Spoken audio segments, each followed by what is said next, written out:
2025년 첫 그알 리뷰입니다. 1010회고 다들 잘 아는 사건입니다. 토끼굴로 사라진 여인, 신정동 연쇄살인 사건의 또 다른 퍼즐인 것인가. 10년 전 방송이네. 2015년에 했습니다. 이게 그러니까 그 엽기 토끼 사건이랑 신정동 노들길 사건일걸요? 맞죠? 그 토끼굴로 사라진 여인 그 있잖아. 택시 타고 여자분이 내렸는데 혼자 막 가서 사라졌다. 그거죠. 그래서 배수로에서 발견됐을 거야, 시신이. 그 사건이 두 개가 엽기토끼랑 같이 유사성이 있지 않냐. 그렇게 보는 편입니다. 다들 잘 아는 내용이니까 뭐 저보다 더 잘 알 수도 있어요. 여러분들이 또 이제 범죄사건 씹덕이니까 여러분들의 채팅도 더해지면은 더 좋은 리뷰가 되지 않을까 생각됩니다. 자, 들어갈게요. 그날 밤 그녀는 어디로 사라진 걸까? 한밤중 숨바꼭질은 느닷없이 시작됐습니다. 옛날에 좁아가지고 컴컴하니까 토끼굴이요. 그래서 토끼굴이라고 이렇게 소문이 난 거였어요. 그날 저를 안 만났거나 아니면 걔를 잃어버리지 않았으면 어땠을까요? 어긋난 숨바꼭질로 목숨을 잃은 여자가 있습니다. 그리고 숨바꼭질로 목숨을 건진 또 다른 여자도 있어요. 스티커 같은 게 이렇게 있었거든요. 빵 먹으면 주는 스티커예요. 생존자인가 보다. 그때는 딱 하나였어요. 내가 여기서 나가지 않으면 죽는 거다.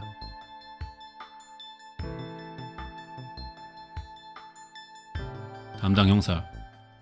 그 사건을 여기다 대조해서 같은 동일 여부도 연관성 여부도 수사를 했었다고요.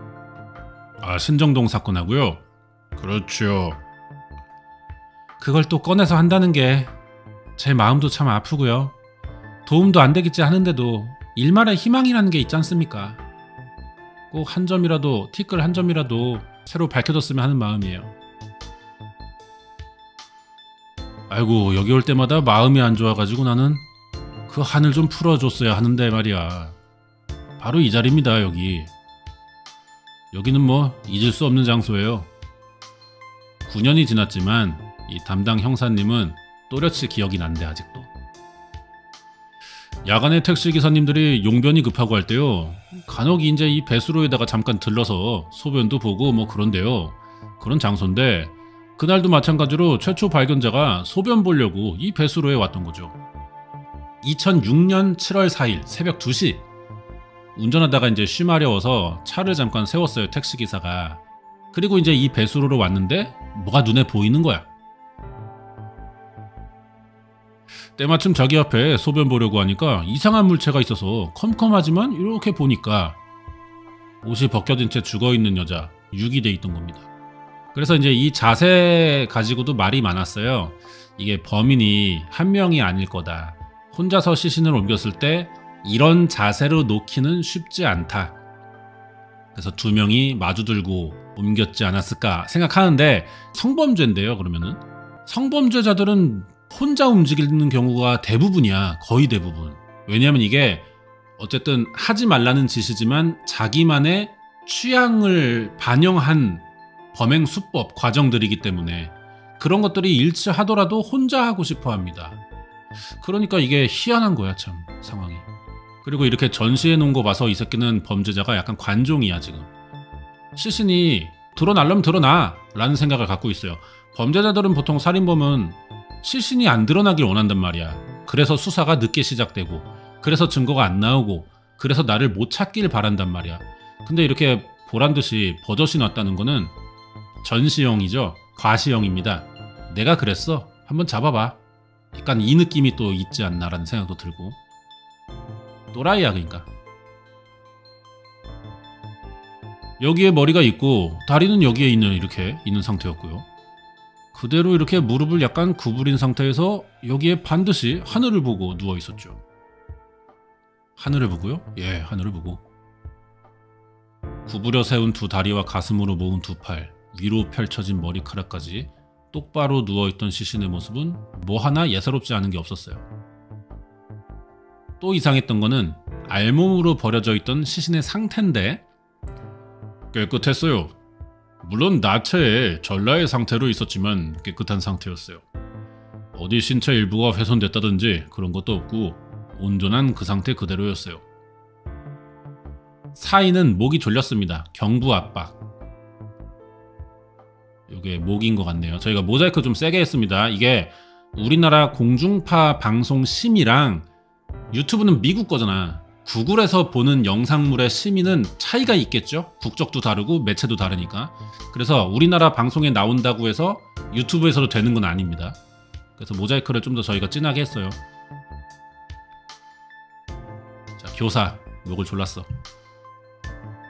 그리고 정밀부검해 보니까 단순 질식사로 또 볼 수도 없대요. 정테이프에 끈적끈적한 성분 있죠. 그게 이제 미량이 손목에 남아 있었어요. 손목은 테이프로 묶었다는 건가요? 그렇죠. 사진 보니까 가슴 쪽에도 상처 같은 게 있는 것 같은데요. 찰과상처럼 약간의 그런 흔적은 보였어요. 네, 가슴입니다. 이빨로 물었어요. 이빨 자국이 있어요. 그럼 타액도 남았겠죠? DNA 검사가 가능합니다. 근데 이 사건이 매칭해볼 용의자를 못 찾은 거야. 나타나면 바로 잡는 거야, 그 자리에서. 자, 근데 명확하게 그게 어떤 과정에서 생긴 상처라고는 말할 수가 없습니다. 정확하지가 않고.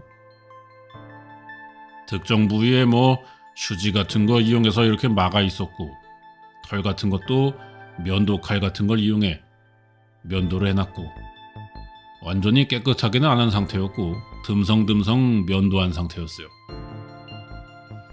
몸 안에서 휴지가 나왔다. 채모는 면도칼에 의해 훼손된 상태였다. 그러니까 시신을 다 끈 거야. 씻은 거야, 씻은 거. 자기 증거가 남았을 거라고 생각하니까. 성폭행의 짐작은 같지만 뚜렷하게 성폭행을 당한 그런 흔적은 없었어요. 의외의 부위에서 근데 성폭행 의심 흔적이 나오긴 합니다. 귓볼에서 DNA형 검출됐고, 항문 부분을 닦은 면봉에서 정액 반응 나왔고요. 그 정액에서 남성 것으로 추정되는 DNA가 확보되어 있는 상태입니다. 이거 말이 좀 이상하죠? 정액이 뭐 여자한테도 나오냐? 당연히 남자지.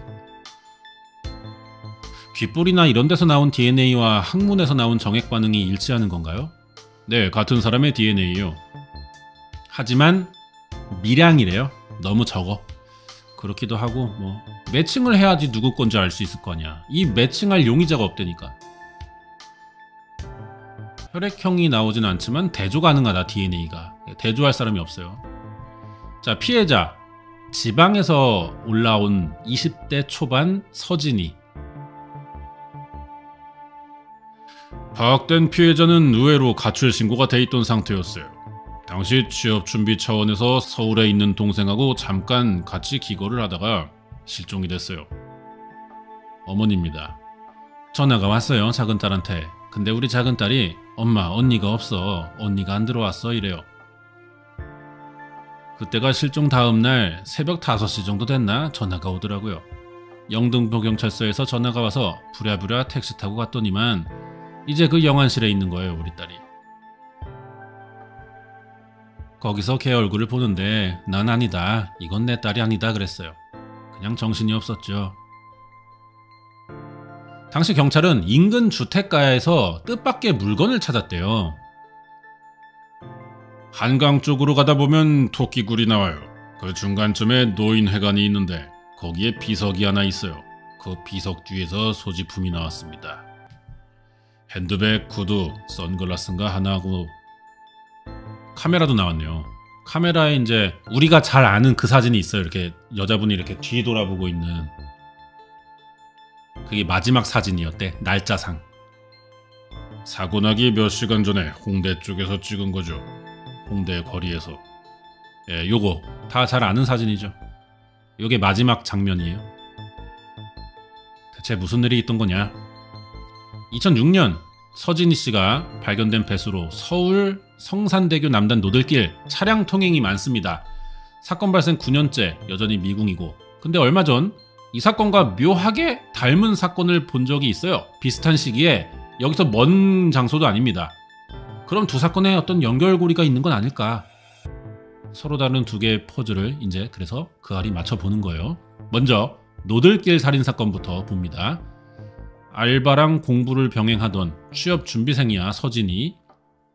그날은 모처럼 즐거운 날이었다고. 그런 일도 자주 없는데 그날이 친이 생일이어서 생일이 전전날인가 그랬는데 먼저 올라간 애가 민영이란 친구가 있어요. 걔하고 고등학교 때 친했어요. 걔가 먼저 올라가서 밥 사준다고 해서 나간 거죠. 이분이 김민영입니다. 노들길 사건은 뭐 이전에도 방송이 나왔던 거고 그때 장면을 다시 보여주는 거야. 죄책감이 좀 있네요, 친구가. 생일 기념해서 대학가 주변에서 만났다. 그래서 뭐 술도 마시고 얘기도 하고 논 거야, 그날. 술을 홍대에서 1차 먹고 생일 선물 사주네 어쩌네 하면서 돌아다니다가 또 걔가 한강에 가자 그러더라고요. 한강 가서 그냥 앉아있고 싶다고, 한강 보고 싶다고 해서 어느 쪽으로 가자고 해야 하냐 그랬더니 당산 쪽으로 가면 된대요. 그래가지고 택시를 탑니다. 1시 반에. 그리고 도착을 해요. 이때 서진희 씨가 돌발 행동을 해. 갑자기 택시기사 아저씨가 내려주기 전에 차가 다 안 섰는데 막 내리려는 거예요. 그때부터 아, 얘가 많이 취했구나 그렇게 생각했어요. 그리고 차에서 내리고 나서 혼자 막 길을 건너가더라고요. 뛰어서 신호도 안 보고요. 급하게 혼자 마치 예정된 장소를 급하게 가는 듯이 좀 늦은 것처럼. 그래서 하도 혼자 막 가가지고 이 친구가 뒤늦게 쫓아갔지만 너무 거리가 벌어져서 놓쳤어요. 그게 마지막이야. 여기에서 이쪽으로 간 거죠. 이 골목길로. 30분을 찾아 헤맸어, 친구가. 근데 안 보여서 집에 돌아간 거야, 혼자. 이 골목으로 가면 여기가 토끼굴이다. 이 지점까지 왔었어요. 이 지점 피해자가. 이 골목 안으로요? 네, 이 지점. 여기까지 왔었어요. 그러니까 이쯤에서 이제 택시가 내렸던 것 같고 쭉 이렇게 간 것 같은데 간 방향은 토끼굴이 있다고 합니다. 토끼굴이라는 게 이제 뭐냐면은 예전에 드라마 터널 같은 거 봤나요? 터널 지나가면 과거로 가잖아. 그 정도보다 더 작은 정도의 굴이에요. 너무 작으니까 그냥 토끼굴이라고 부르는 거야. 여기 토끼굴 입구, 토끼굴 입구에 피해자가 있는 걸 확인하고 그 건너편에서 친구가 신호를 기다리고 있었어요. 그 사이에 피해자는 이 골목길로 들어온 거죠. 서진희 씨가 막 혼자 내려서 먼저 가, 급하게. 친구는 택시비 계산하고 있어야 되니까 거리가 벌어질 수밖에 없던 거지. 그래서 뒤늦게 따라갔는데 너무 먼저 가버려서 못 찾았어. 그리고 며칠 뒤에 이 근방에서 비석 하나 서 있거든요. 거기서 이제 물건이 나옵니다. 서진희 씨 물건이. 당시 그 피해자 유류품으로 핸드백과 신발 또 상의 티셔츠가 이렇게 이 부분에 가지런히 있었어요. 아, 주변이 좀 변했다. 그 당시에 이런 난간 없었거든요. 좀 변했네요. 비교적 어지럽게 있는 게 흩어진 게 아니라 비교적 반듯하게 여기 놨었고 이렇게 뭐 이렇게 차곡차곡 개놓은 건 아니야. 그렇다고 멀리서 여기다가 이렇게 휙 던진 느낌도 아니야. 여기까지 와서 떨어뜨렸다는 개념이에요. 놓여진 게. 비교적 가지런하게 있습니다. 이상한 건 진희 씨가 그날 입었던 상의와 속옷이 같이 발견됐어요. 여기서. 왜 여기서 발견된 거냐? 뭐 범인이 벗기고 시신 유기도 다 끝나고 돌아오는 길에 여기다가 소지품을 버린 거겠죠. 아우, 이해가 안 되는 거죠. 그러니까 이거 누가 해서 거기다가 그냥 음침하니까 거기다 딱 놓고 간 거겠죠. 그래서 비석에서 우리는 범인이 거기서 죽이고 거기다가 내다 버린 줄 알았거든요. 범인이 가져다 놓은 것으로 보고 정밀 감식을 했는데 뭐 별다른 증거가 안 나왔습니다. 유류품에서 머리카락이나 뭐 지문 이런 것들이. 그래서 별 도움이 안 될 것 같다 했는데 이 유류품에 대한 미스터리가 의외의 곳에서 풀렸대요. 이쪽 부근에서 고교생이 밤에 공부를 하면서 창문으로 봤는데 이 비석 뒤에 누가 있었던 것 같다 그래요. 저 위에서 봤다는 거죠? 저 위에서. 그렇죠. 목격자가 있네. 앉아서 이렇게 기댄 흔적이 좀 있었어요. 그래서 이제 그걸로 추정을 해보면 피해자가 여기까지 와서 비석 뒤에 앉아가지고 벽에 기대고 있었다. 아, 근데 기대고 있었다는 게 그럼 왜 벗냐고요. 벗는 것도 너무 심하게 벗었잖아. 당사자가 있을 수가 있나 거기다. 당시엔 지금처럼 울타리가 이렇게 없었습니다. 그래서 안으로 들어가는 게 어렵지 않았고요. 그럼 어쩌면은 목격자의 말대로라면 지니 씨가 술에 취했으니까 비석에 몸을 기대고 있어서 친구가 사실 따라잡을 수 있었던 건데 가다가 여기 앉아가지고 놓쳤다고 생각한 건 아니냐. 만약에 그런 거라면 상의와 속옷은 왜 벗냐. 자, 어머니 말을 들어보면 우리 애가 술은 잘 못 먹었어요. 처음에 대학교 들어가서 술을 먹고 왔는데 목욕탕에 갔더니 얘가 벗고 있는 거예요. 그걸 한번 봤어요. 한번. 좀 술 먹으면 옷 벗는 주사 같은 게 있나? 아무리 그래도 뭐 길거리에서 여자가 그런 선택을 하기가 쉽지 않은데. 한 번도 들어본 적 없어. 술 취한 여자가 길에서 벗는다는 거. 아저씨들은 꽤 있습니다. 술이 많이 취하다 보니까 여기에서 이렇게 그냥 벗어놓은 것 같아요. 신발하고. 여기에서 뭐 어떤 제2의 범행이 이루어졌다거나 그런 흔적은 없었어요. 사건이 발생했던 시기는 여름날. 경찰은 사라진 금품이 없는 것으로 봐서 술에 취한 지니 씨가 스스로 옷을 벗고 잠들었던 걸로 추측을 합니다. 설득력이 있나 이 얘기가? 뭐 제가 아는 여자분 중에도 술 취해서 막 뭐 바지 벗고 막 저도 얘기만 들어봤습니다. 그런 것도 실제로 본 적도 없고. 이 설득력을 있다고 봐야 되는 건가 이 얘기가? 계속 보자. 여기가 심야 식당이었는데 계속 야간까지 심야까지 영업을 했으면 아마 이런 즉시 발견이 됐을 거예요. 근데 공교롭게도 그때 일요일 밤을 넘어 월요일 새벽으로 넘어가는 거기 때문에 저녁에는 식당이 일찍 쉬었습니다. 그래가지고 여기는 이제 사람이 없었어요. 새벽 2시경 비석에서 확인된 행적을 마지막으로 무슨 일이 있었는지 아무도 몰라요. CCTV도 없었고. 대체 어디로 간 거야? 그것이 우리 동네에선 굴다리라 그러고 옛날부터 이제 토끼굴이라 그래요. 굴이 아주 조그맸어요. 깜깜하고 거기서 사건도 많이 나고 또 날치기 사건도 있어가지고. 좁고 컴컴해서 토끼굴이라고 하는 거예요? 예, 토끼굴이요. 탐문조사로는 사실 좀 힘들어 상황이. 그러니까 전문가가 투입돼야죠. 자, 표창원 프로파일러. 피해자와 범인이 만났다고 가정한다면 그 만난 기점으로 가장 가능성이 높은 지점이 바로 이곳이다. 이 장소에 그 당시에 남겨져 있던 물품들 상당히 가지런하게 놓여있는 상태였다. 그러면 일단 피해자와 유류품은 이 장소에서 분리가 이루어졌다 이렇게 볼 수가 있죠. 그러면은 여자분이 서진희 씨가 이렇게 막 왠지는 모르겠지만 가다가 여기 잠깐 기대서 쉬는데 범인이 지나가다가 부축해가지고 지차로 끌고 가던지 뭐 그런 식으로 했다는 얘기거든요. 아니 그럼 여기에 이게 가방이랑 옷이 왜 벗겨져 있냐고요. 신발 이런 게. 그걸 진짜 모르겠네. 그리고 신발이 벗겨져 있는 상태에서 누가 부축을 해 끌고 갔으면은 발에 상처가 났어야 돼. 맨발로 바닥을 걸어 다녔고 누가 부축하면 술 취한 사람 늘어지는 거 좀 끌었을 거란 말이야. 그럼 발이 까져야 돼요. 그게 없어요 시신에. 일단 피해자와 유류품은 이 장소에서 분리가 이루어졌다 이렇게 볼 수가 있죠. 의식 없는 사람을 쓰러져서 술 먹고 그걸 납치해 데려간 것 같다. 근데 일단 각도상으로 봤을 때 저 안쪽에 들어가서 앉아 있었다고 한다면 이 지역에서는 발견이 안 되는 각도입니다. 전혀. 그러니까 이 지역을 이렇게 지나다닌다든지 차를 타고 이쪽으로 지나간다든지 혹은 뭐 이 방향으로 보행을 하는 사람이라면 피해자를 발견했을 가능성이 거의 없죠. 이게 굴다리인가 봐요. 여기 있는 이게 그 토끼굴.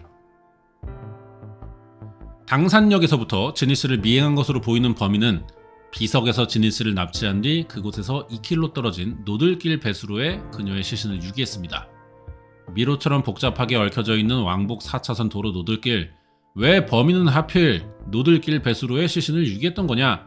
전문가는 장소에 대한 의문점을 제기하는데요.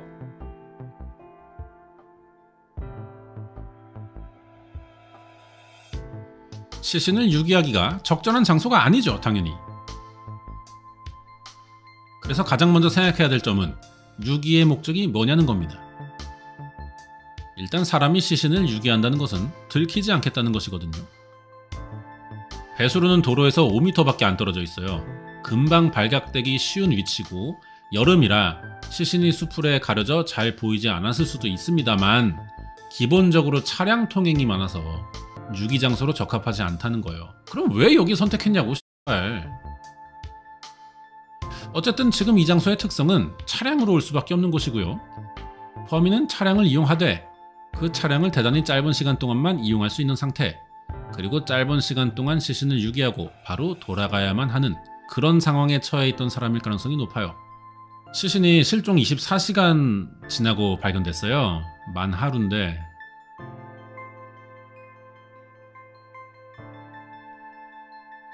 부검했네. 알코올 성분이 안 나왔습니다. 뭔 소리야. 혈중 알코올 농도가 0이야. 그럼 친구는 같이 술을 마셨다고 했고 행동 자체가 좀 취한 사람의 행동이야. 근데 사망한 상태에서는 체내 알코올이 없어. 다 소화가 됐어. 분해됐어. 그러면 납치되고 몇 시간 갇혀 있었어요. 잡혀 있던 거야. 살은 채로. 그러니까 범인에게 은신처가 있습니다. 이 주변에. 자, 유성호 교수. 사람이 죽게 되면 알코올이 분해되지 않습니다. 생체 내의 효소가 사람이 죽게 되면 더는 활성화되지 않기 때문에 알코올을 분해하지 않기 때문에 이분이 취한 상태에서 납치가 됐고 술이 0%가 될 때까지 혈중 알코올 농도가 깨끗해질 때까지 살아있었다는 거죠. 7시간 걸린대요. 알코올 분해되려면. 이렇게 관절이 굽어있는 상태인데 나중에 검안할 때 보면 이렇게 관절이 펴져 있습니다. 이 말은 사후경직이 형성되지 않은 것으로 보이는데요. 이런 큰 관절들이 그대로 펴졌다. 그렇다면 사망이 시신이 발견되기 한 2-3시간 또는 길어야 4시간 안에 그 정도 범위에서 사망했다. 피해자의 발바닥 쪽을 보면 굉장히 깨끗합니다. 그럼 뭐 거의 하루 정도는 살아있었단 얘기예요. 우리가 보통 깨끗한 집에서도 뭔가 묻게 돼 있는데 보시면 알겠지만 굉장히 뭔가로 정성스레 닦아낸 듯한 그런 모양입니다. 또 다른 단서는 몸에서 나온 휴지. 재생용 화장지래요. 재생용이 뭐지? 두루마리랑은 다르대. 티슈 같은 건가? 뽑아 쓰는? 유명 브랜드나 이런 데서 만들어진 고급 휴지가 아닌 영세업체 등에서 만든 싸게 구입할 수 있는 그런 휴지였어요. 어떤 지정에 관련된 사건인가 이런 쪽으로 판단을 했었어요. 감금된 상태에서 성폭행이 좀 있었던 것 같아요. 성범죄가 있었고 죽이고 나서 바로 씻기고 시신을 유기했다. 그렇게 봐야 될 것 같은데 남자친구나 그런 얘기들은 없었나요? 엄마는 이제 남자친구 같은 뭐 주변 관계는 잘 모르는 것 같아. 그나마도 얘가 공부를 한다니까 친구들을 많이 끊었거든요. 휴대전화도 끊었어요. 그래서 전화가 잘 안 됐었어요. 아는 사람 같지는 않거든요. 아는 사람도 없고요. 홍대에서 그때 저녁 7시 정도에 만났는데 새벽 2시까지 아는 사람이 우리를 미행했을 리도 없고 쫓아왔을 리도 없는 것 같아요. 경찰이 그래서 피해자 주변인 당산역 일대 노숙인, 우범자, 한강을 찾았던 뭐 낚시꾼들, 광범위하게 수사해서 DNA 다 받아갔는데 일치한 사람 없었어요. 전문가는 시신의 모습에서 범인의 얼굴이 그려진다고 합니다.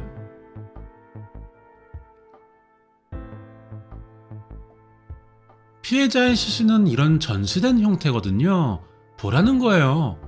그러니까 과시해 놓은 거예요, 사실은. 남의 눈에 띄었을 때 굉장한 어떤 굴욕감, 당혹감을 자아낼 수 있는 그러한 형태로 피해자의 시신을 일부러 그런 자세로 해놓은 거거든요. 성적 살인의 전형적인 형태로 시신을 배열해놨다고 볼 수가 있거든요. 피해자의 성기를 그대로 노출하는 형태로 이런 걸 섹슈얼 머더라고 합니다. 개변태 새끼예요, 이 새끼. 성도착증이 있다. 이런 이물질 삽입을 통해 이런 성도착적인 행위로 쾌락을 추구하는 형태의 성적 살인, 이런 건 굉장히 드물다는 것이죠. 채모를 훼손한 것도 성적 살인의 단서, 뭐 매니큐어를 칠한다든지, 서양에서는요 몸에 하트를 그려놔요. 이런 종류의 살인은. 그게 이제 정서적 차이겠지.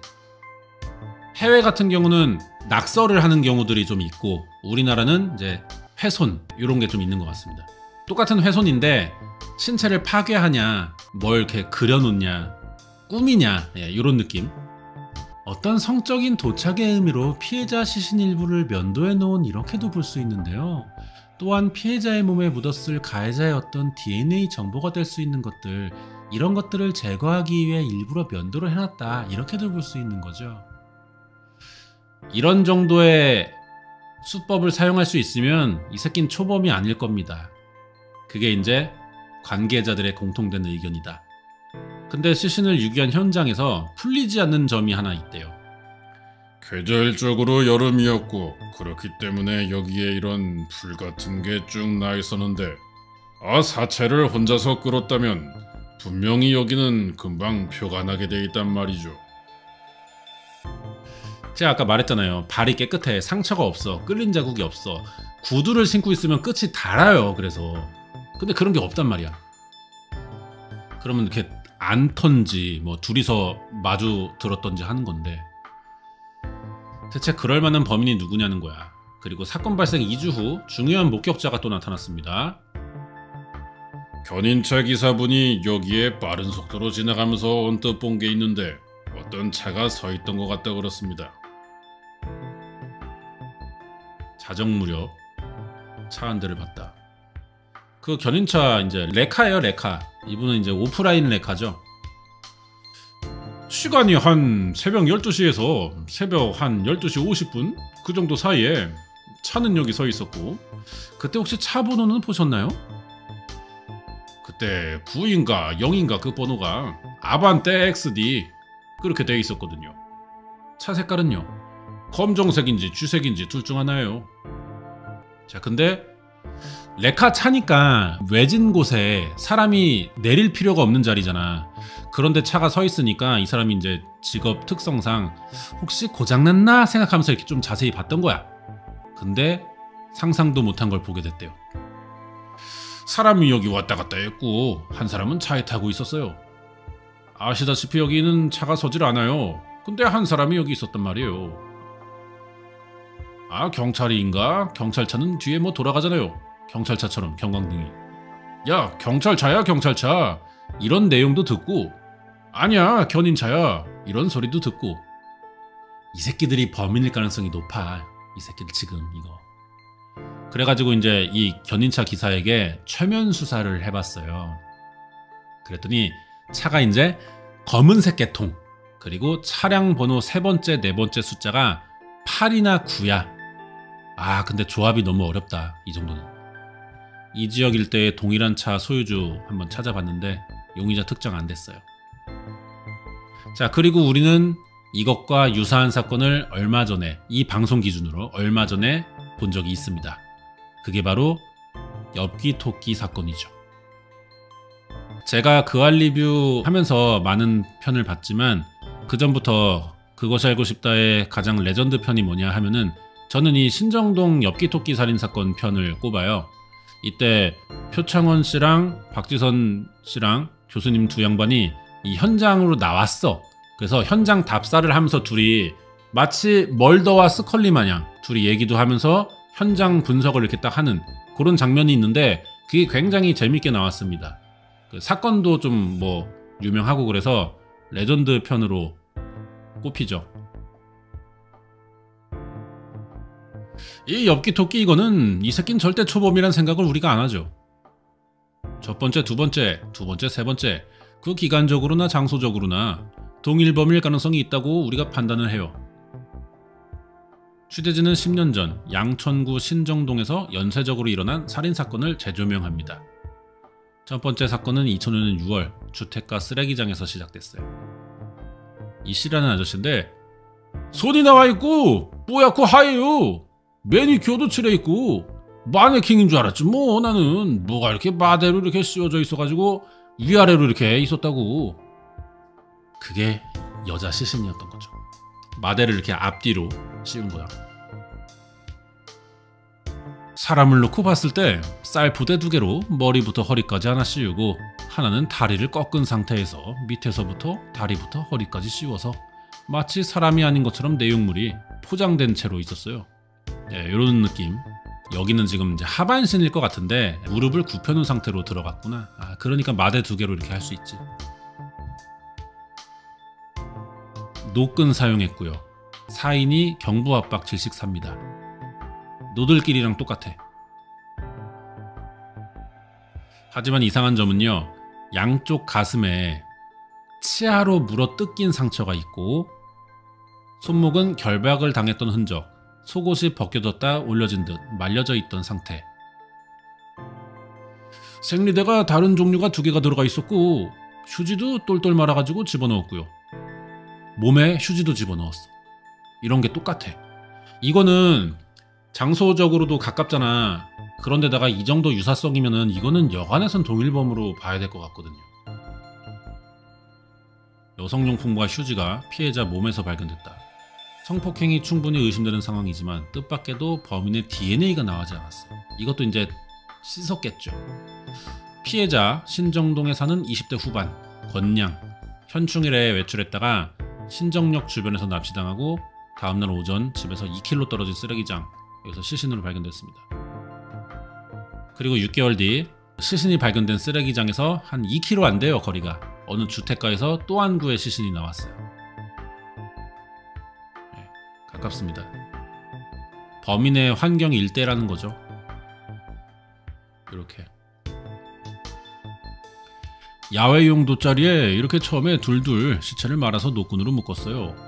김장할 때 깔아서 쓸 수 있는 그런 비닐봉지를 한 번 더 쌓여 있었고, 그 안에 검정색 비닐봉투로 얼굴을 가렸고 다리도 꺾여 있었고.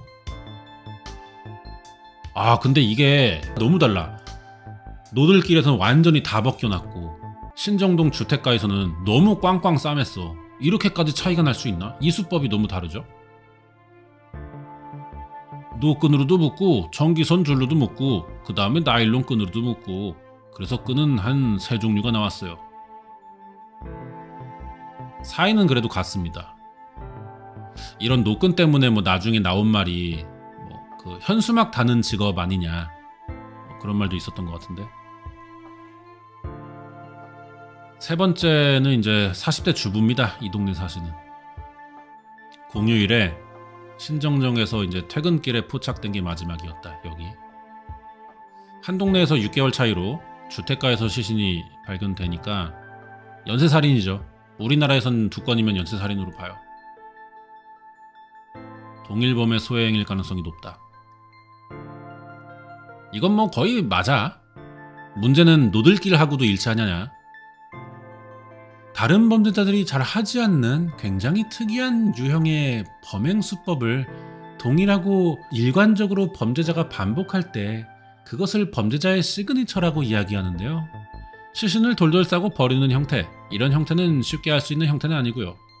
상당한 유사성이 확인되는 그런 범행입니다. 근데 2사건 다 단서가 더 없어가지고 10년째 미제예요. 이후에 신정동에서 유사사건은 없었나요? 없었어요. 그게 참 희한한 거죠, 우리가. 이렇게 범행이 10년 동안 전혀 발생하지 않는다고 하면 좀 의문스럽고요. 물론 범행 장소가 꼭 신정동이 아닐 수도 있습니다. 신정동이랑 노들길은 좀 그래도 거리가 있네. 강을 하나 건너긴 해야 돼. 다리를 지나야 돼. 그래도 뭐 차가 있다면은 사실 못할 건 아니죠. 그리고 신정동 2건이 먼저고 그 7개월 뒤에 2006년 7월 노들길 배수로 사건이 일어난 겁니다. 6개월, 7개월 이런 차이예요. 피해자들의 마지막 행적이 신정역과 당산역이야. 서로 다르지만 지하철역이라는 점.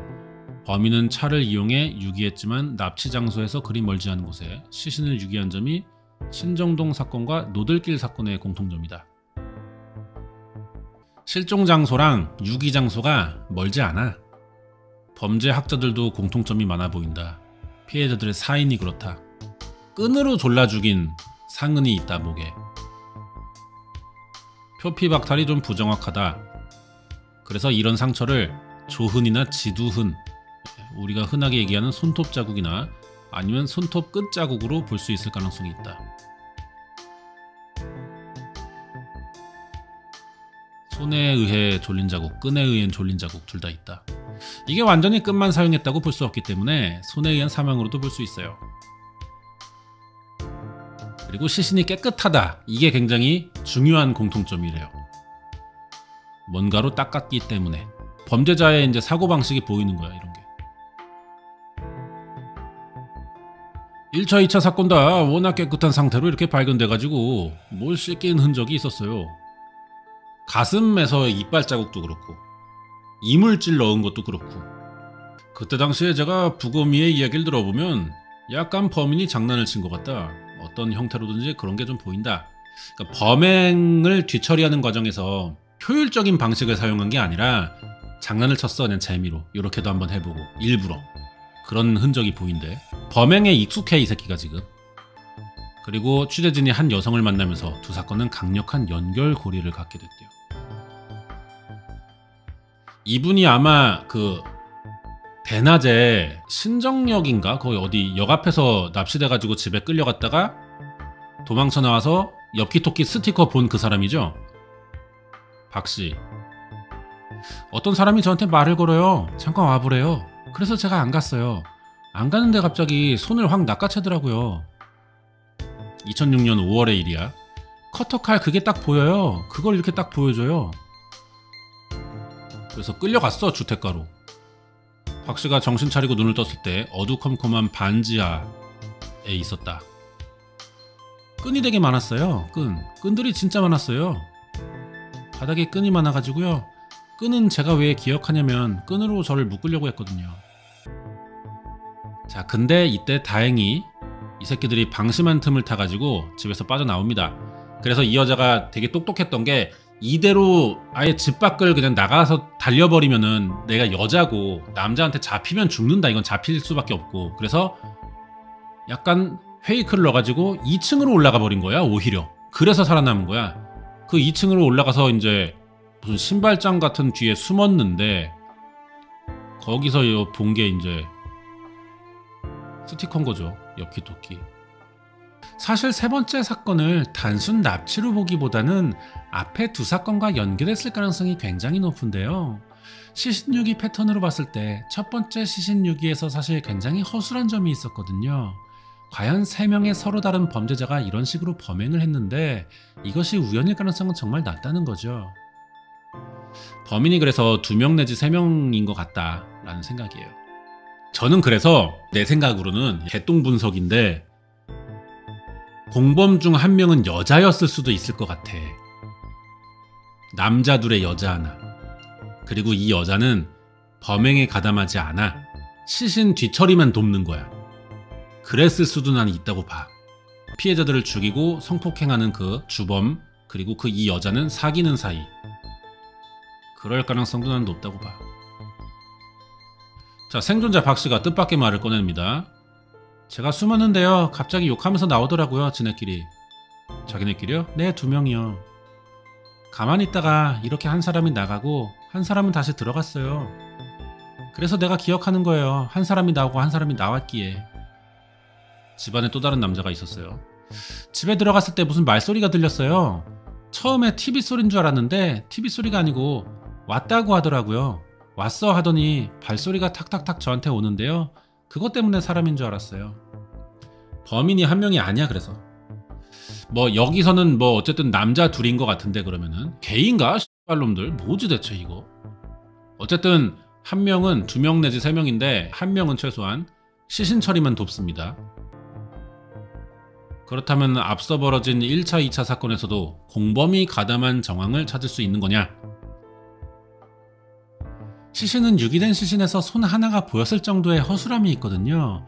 피해자를 여러 번 쌀포대나 이런 것들로 감싸고 난 후에 매듭으로 감쌌지만 두 번째 범행에서는 시신 유기가 더 치밀해진 점, 사실은 두 번째 범행에 있어서는 최소한 시신을 감싸고 유기하는 과정에서는 두 명이 같이 범행을 한 것이 아닌지 이런 생각이 듭니다. 예, 박지성 교수님이 예전에는 말을 되게 길게 했어요. 한 문장을 끊어지지 않고. 예, 그런 이제 언어 습관이 있었는데 이분이 방송에 여러 번 노출되고 방송 일을 좀 하면서 그런 화법을 좀 고쳤습니다. 그래서 요즘에는 이런 게 좀 없어요. 설명이 좀 더 이게 알아듣기 쉬운 느낌이에요. 짧게 끊어가지고. 나 이거 많이 연구했어. 처음에 범죄 사건 처음에 준비할 때 이분을 제가 연구했어요. 이 사람이 말하는 방식. 그래서 나도 옛날 영상들 보면은 문장 되게 길어. 피해자를 납치한 주범은 한 명인데 시신을 유기할 때는 다른 누군가가 가담한 것으로 보인다. 당시 전문가들은 이 점을 의아하게 생각했습니다. 성범죄는 대단히 사적인 범죄고 은밀한 범죄입니다. 일반적으로 성적인 범죄 행위는 다른 사람과 함께하는 경우는 대단히 예외적이에요. 이런 범행을 함께 계획하고 나중에 시신을 유기까지 할 정도의 그 정도에 가까운 관계가 아니면 사실 생각할 수 없는 수준의 범죄거든요. 예, 그래서 사귀는 사이라고 많이 보는 거야. 왜냐면은 남자 둘인 경우에는 이렇게 하지 않아요, 잘. 이 새끼들 그럼 게이인가? 아니, 게이일 수가 없잖아. 성범죄를 하는데, 여자 대상으로. 뭐냐? 이상하네? 그 매우 드물다는 일이 신정동 납치 미수 사건이 일어나고 한 달이 지난 2006년 7월 초 인근의 노들길 배수로에서 일어났다. 견인차 기사는 그날 분명 현장에서 2명의 남자를 봤다고 했어요. 그러면 뭐 생존자의 말로도 남자 2명이고 그럼 남자 2명일 가능성이 유력하고 2명 중에 1명은 시신 처리만 돕는 새끼 같아. 이게 더미가 심폐소생술용인데요. 취재진은 범인이 1명, 2명 뭐 이럴 때 차이가 있나 좀 확인해 보기로 한 거야. 인체와 거의 비슷하게 48kg 정도 됩니다. 무게 자체가. 이걸 든다면 이런 식으로 들겠죠? 그렇죠. 혼자 든다면 그런 형태로. 와, 되게 무겁네요. 그렇죠. 이 PD 양반이 근데 또 몸이 또 비실한 것도 좀 있습니다. 이래서 남자는 운동을 해야 되는데. 근데 이걸 배수로에 제가 만약 들고 놓는다. 내 발 높이하고 놓는 높이하고 같은 면에서 놓는 거하고 그 배수로는 또 들어가 있잖아요. 그렇죠? 발은 위에 있고 배수로 밑에 내려놓는 거하고는 전혀 다르거든요. 이게 무슨 얘기냐면은 둘일 수밖에 없는 게 배수로를 옆에서 보면은 이러한 상태일 거 아니에요. 그럼 사람이 혼자 선체로 시신을 이렇게 내려놓으려면은 지면에다가 내려놓는 건 괜찮아. 같은 평평한 바닥에서. 근데 더 아래 지면에다가 내려놓으려면은 무게중심 때문에 사람이 쏟아질 거 아니야. 그러니까 혼자는 내려놓기가 힘들어. 그러면 어떻게 해야 되냐? 다리가 한쪽이 넘어가야 됩니다. 그래서 이렇게 눕혀가지고 수그려가지고 시신을 손으로 이렇게 놔야 돼요. 근데 이렇게 혼자 하기에는 좀 쉽지가 않아. 왜? 사람은 옆으로 들고 있는데 배수로는 세로잖아. 가로로 들고 있는 시신을 세로로 놔야 된다고. 그러면은 둘이 드는 게 가장 효율적이야. 혼자 하는 것보다. 무게중심 얘기 나오잖아요. 무게중심. 내 무게중심은 신체의 앞쪽으로 해서 놔야 되기 때문에 굉장히 운동을 많이 하신 분이 아니면 어렵다는 거죠. 시신이 끌린 자국이 없으니까. 혼자 해야 되면은 힘이 되게 좋은 사람이다. 야, 이게 안 된다는 거예요. 이렇게 하면 얘도 꼬꾸라져, 쓰러져. 자, 그리고 중요한 게 또 머리카락의 모양도 있어요. 사람을 들었다가 그대로 내려놓으면은 머리카락이 이렇게 위로 이렇게 뻗친 상태가 안 나오죠. 이거는 어떻게 놓은 거냐면은 시신을 내려놓기 직전에 아래로 살짝 이동시킨 겁니다. 머리를 정리했단 얘기야. 혼자서는 더 안 되는 스타일이에요, 이거는. 둘이 하더라도 연출했을 가능성이 있고. 사람을 눕히면 머리카락은 밑으로 내려가서 깔린다, 뒤통수에. 이런 식으로 나와야 돼요. 근데 이거는 머리가 이렇게 위로 이렇게 돼 있잖아. 여러분 잘 때 머리 모양처럼.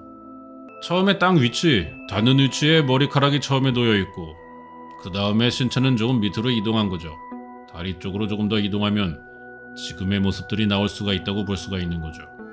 가능성으로 본다면 혼자보다는 2명이 그런 자세를 만들기가 편하죠. 이 새끼들 그거 아닐까요?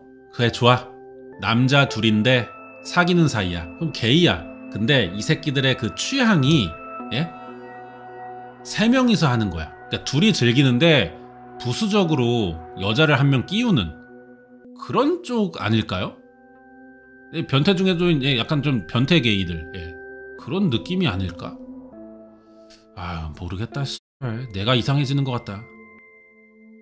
어쨌든 2명이 옮겼을 가능성이 커 보인대요. 납치와 폭행과 살인은 또 성추행은 한 사람에 의해 행해졌을 가능성이 있지만 시신 유기에는 조력자가 있는 그래서 대단히 좀 특이한 형태입니다. 다른 사건에서는 정말 발견하기 어려운 사후적인 공범 오직 시신의 유기와 증거인멸에만 도움을 주는 누군가가 있다. 뭐지? 왜 이렇게 내 생각이랑 똑같아? 다? 저 이거 안 봤거든요? 나 좀 짬바가 생기나봐. 뭐 정답은 아니겠지만 예. 제가 지금 표창원 후로화일러님과 같은 생각을 하고 있습니다. 그렇게 봤을 때는 신정동 사건과 노들길 사건에 있어서 대단히 높은 정도의 유사성이 발견되는 것이죠. 그럼 뭐해 범인을 못 찾고 있잖아. 범죄자의 수법은 매 사건마다 똑같을 수가 없다고 합니다. 하지만 유사성으로 같은 사람이라는 정도의 분석은 되죠. 동일범이라도 범행이 오래 반복되다 보면 그 안에서 차이가 나는 변화하는 범행 수법이 나타날 수 있고 보통 그 변화의 방향은 본인에게 좀 더 편하고 쉬운 방향으로 이동을 합니다. 연쇄범죄는 특히나 피해자의 저항, 반항 혹은 타인의 개입, 경찰의 순찰 이런 부분들 때문에 범행이 미수에 그치거나 또는 검거될 뻔한 그런 경험을 했을 때 범인들은 범행을 중단하는 것이 아니라 범행 수법이나 방법을 바꿔나가는 방향으로 변화가 이루어지는 경우들이 꽤 많이 발생하고 있습니다. 진화한다는 거죠. 지들도 이제 오답노트가 있는 거야. 시행착오도 겪고 조금 더 효율적인 방식, 좀 더 빠르고 편한 방식을 추구하다 보니까 인간이 그렇게 변하는 거지. 갑자기 정두영 얘기가 나오네요. 정남규, 강호순 이런 새끼들도 다 마찬가지래요. 범행 수법이 계속 변했대. 이게 이제 전 사건에서 겪은 시행착오 요거를 바꾸는 계기다. 2005년 5월과 11월 신정동 사건과 7개월 뒤 2006년 7월 노들길 사건 만약 모든 게 동일범이라고 가정하면은 노들길 사건에서 갑자기 꽁꽁 싸매는 방식을 버린 이유가 뭐냐는 거야. 신정동 사건과 노들길 사건 사이에는 상당히 중요한 그리고 핵심적인 변화를 야기할 수 있는 충격적인 이벤트가 있습니다. 그것이 바로 신정영 납치미수 사건. 엽기 토끼 스티커가 나오게 된 그 사건 때문에 이 새끼들이 충격받고 오 기가 막힌데요? 연쇄살인범들이 실패했을 때 얘네들이 좀 개복치야 멘탈이 유독. 그래서 우리가 보통 뭔가를 시도했다가 실패했을 때 오는 상실감 그런 우울감보다 이 연쇄살인범들은 그게 역치가 낮아가지고 훨씬 더 막 진짜 나라 잃은 표정으로 막 며칠 살아요. 그러니까 얘네들이 그런 충격 때문에 범행 방식이 바뀐데 해외에서는 막 범행 흉기가 아예 달라져. 둔기만 쓰던 애가 둔기에 맞은 피해자가 살아났어. 그래서 실패했어. 그럼 그때부터 이제 얘기로 바꿔. 칼로 바꾸는 식으로. 그렇게 이제 충격을 한번 받으면은 범행 스타일이 달라집니다. 이 새끼들 그런 새끼들인가 보다. 그러니까 아예 벗겨버린 거는 전 피해자를 놓쳤잖아. 그러니까 개라고 생각하고 수치심을 주는 거야. 조금 더 과하게 보복하는 그런 경향성. 왜냐면은 시신에 장난친 것 같다는 그 부검이 말이 있었잖아 아까 잠깐. 그러니까 좀 약간 보복성도 들어가 있는 것 같아 유기 과정에서. 그지? 연쇄살인범 새끼들이 그래. 약간 좀 동일시한단 말이야. 그래 그렇다. 그게 계기가 된 건 아니냐고 보는 거죠. 그러니까 박 씨를 놓치고 범행이 탄로 날까봐 불안감을 느꼈을 범인, 수사망이 좁혀오지 않으니까 근데 또 다시 범행을 계획한 건데 의심에서 벗어나기 위해 장소도 바꾸고 납치미수 사건의 실패를 교훈삼아 새벽 시간대에 만취한 여성을 노리는 수법으로 바꾼 걸 수도 있다. 뭐 다양한 이유가 있겠죠. 하지만 범인은 노들길 사건에서 자신의 DNA를 남겼어요. 아직까지 일치되는 사람이 발견되지 않은 거죠.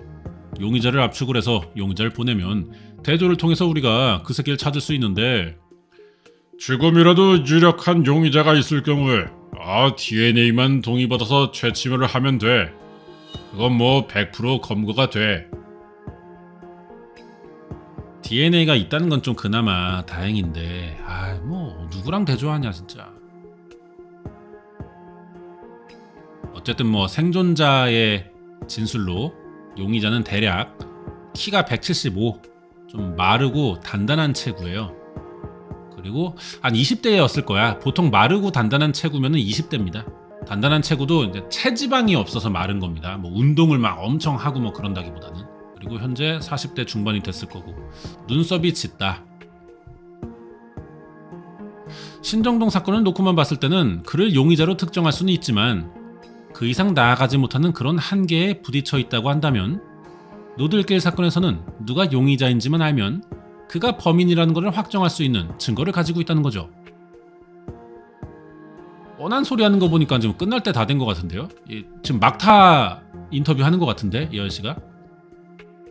신정동 사건에서 우리가 가지고 있는 49, 노들길 사건에서 가지고 있는 51, 이 두 가지를 합치면 100이 되는 거죠.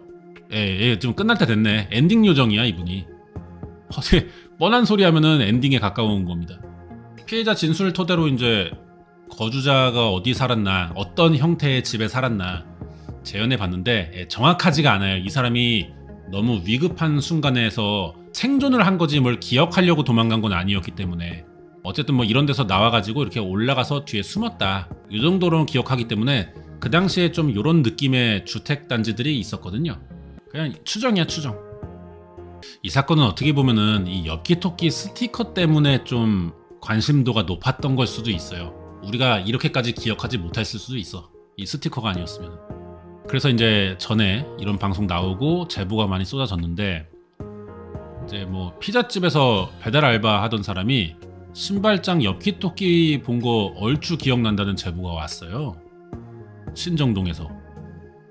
그래서 이제 통화해보니까 대문 색깔이 초록색이고요, 연 초록색 같은 거 있잖아요.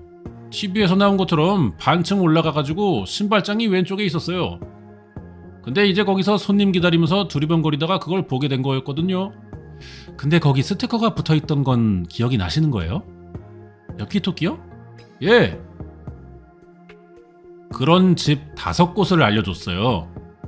이 당시는 신발장을 현관 앞에다가 두는 주택들이 있었어. 그거를 꼭 신발장으로 쓰지도 않기도 해.